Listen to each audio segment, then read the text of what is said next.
Hello guys, magkano ba yung starting rate sa pagiging VA? $5 guys. If may BPO experience kayo or kahit anong experience man yan, basta related siya sa VA o sa niche na ina-applyan nyo ngayon, $5 is a good start. That's fine. May mga iba na nagsa-start ng $6 or $7.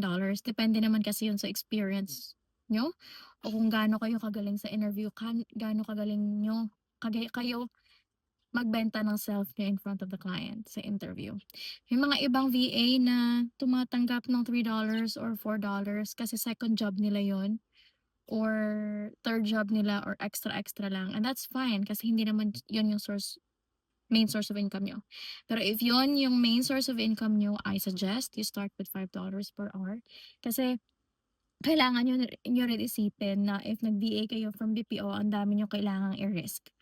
Like, kailangan nyo i-give up yung pag-ibig, yung SSS benefits nyo, yung PhilHealth, yung HMO. Kailangan nyong magbayad non-voluntarily.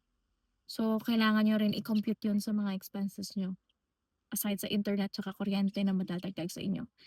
So again, $5 is a good start and maybe after 6 months or a year, negotiate with your client, mag-ask kayo ng raise if feeling nyo naman deserve nyo, but don't go lower than that. Okay?